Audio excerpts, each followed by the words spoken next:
Floricanto presenta.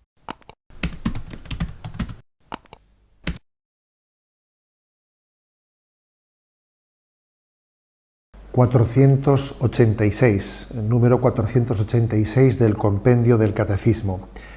Con este concluimos la explicación del quinto mandamiento y pregunta: ¿qué es necesario hacer para evitar la guerra?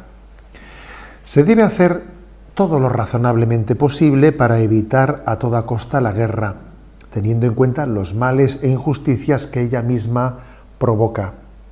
En particular, es necesario evitar la acumulación y el comercio de armas no debidamente reglamentadas por los poderes legítimos, las injusticias, sobre todo económicas y sociales, las discriminaciones étnicas o religiosas, la envidia, la desconfianza, el orgullo y el espíritu de venganza.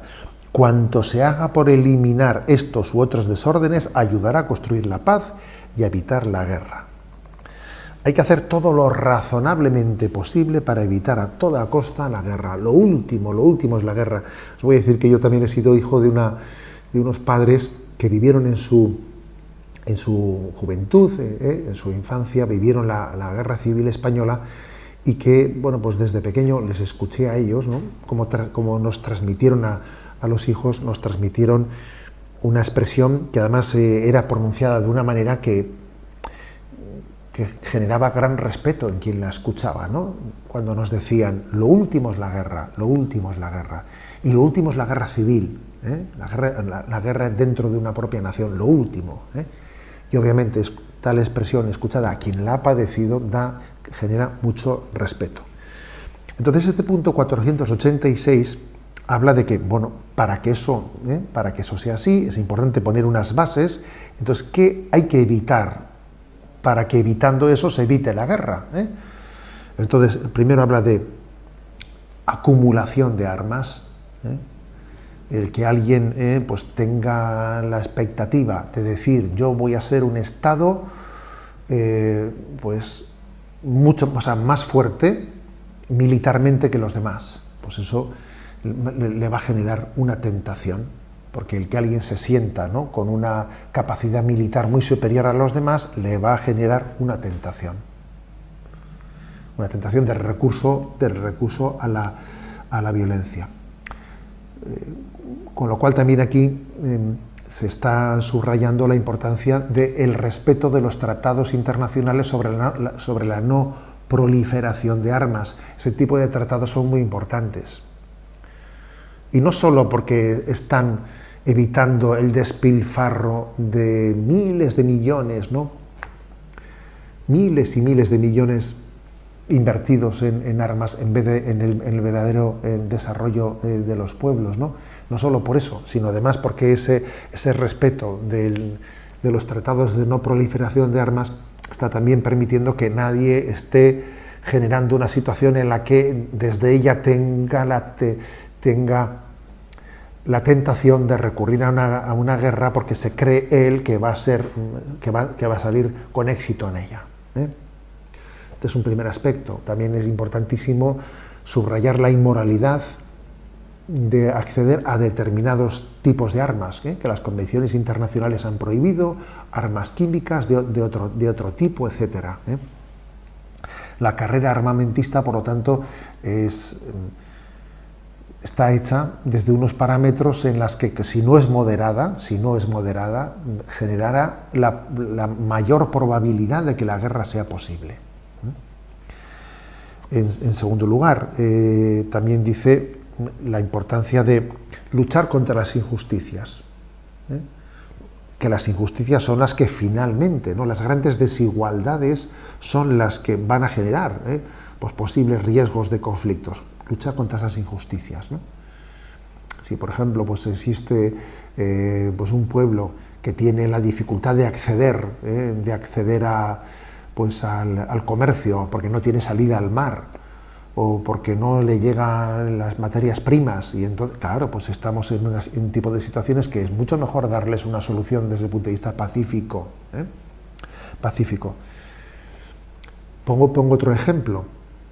Yo recuerdo que cuando éramos unos alumnos del bachillerato, pues nuestro profesor de historia nos decía, ¿cuáles fueron las causas de la Segunda Guerra Mundial? Y recuerdo perfectamente que él nos dijo, las causas de la Segunda Guerra Mundial fueron, en primer lugar, que la Primera Guerra Mundial terminó mal, terminó con una humillación. Si tú humillas al que has vencido, estás poniendo las bases para que haya una revancha, como aconteció. Nos decía aquel profesor. La principal causa de la Segunda Guerra Mundial fue que la Primera Guerra Mundial acabó con una humillación grande, ¿no?, hacia los vencidos, que después derivó en una revancha. Pero fijaros, sin embargo, como hay que decir que la Segunda Guerra Mundial, gracias a Dios, no ha sido así. Hubo la sabiduría de que Alemania fuese reincorporada, ¿no?, en el desarrollo de Europa, hasta casi haber sido el motor de Europa con el paso de las décadas. Bueno, este es un matiz muy importante, no generar injusticias que después estén buscando, obviamente, pues una especie de revancha. También existe aquí cuidado con las discriminaciones étnicas o religiosas. Es muy frecuente que cuando se producen un tipo de enfrentamientos, de incomprensiones, ¿no?, entre comunidades étnicas, es que estos son así, son de esta manera, o noticias falseadas, caricaturizadas de unos sobre otros, ¿no?, porque estos son de esta manera, los de esta raza son así, los hutus hablan de los tutsis, los tutsis hablan de los hutus. A ver, pues pongo ese ejemplo, pero eso lo tenemos dentro de casa, ¿no? Y se están generando leyendas de unos sobre los otros, y las mismas leyendas que generan esto son los otros los que las cuentan. Por ejemplo, pues en el contexto de la Guerra Civil Española se difundió pues que en todos los monasterios y en todas las iglesias los sacerdotes y los religiosos guardaban armas, y que las iglesias eran lugares en los que los sacerdotes guardaban armas. Claro, luego cuando estaban siendo asaltadas nunca se encontró ningún tipo de arma, ¿no? Hay que tener mucho cuidado que en esos enfrentamientos étnico-religiosos es tan frecuente caricaturizar, calumniar, inventar cosas inexistentes, que en un ámbito de prebélico uno llega a creerse cosas que es increíble, ¿no?, que en el sentido común, en otro contexto, nunca se las hubiese llegado a creer, ¿no? En el fondo, desde el punto de vista moral, contra lo que hay que luchar es contra el odio y el deseo de venganza.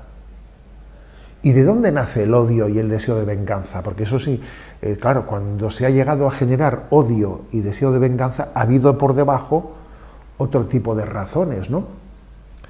Y las envidias, las desconfianzas, las faltas de comunicación pueden estar generando ese odio y venganza del cual después finalmente se desarrollará la violencia, ¿no? Por eso estamos llamados, y así concluye la explicación del quinto mandamiento, no solo a no matar, que así dice el mandamiento, no matarás, sino a ser hacedores, a ser agentes activos de la paz.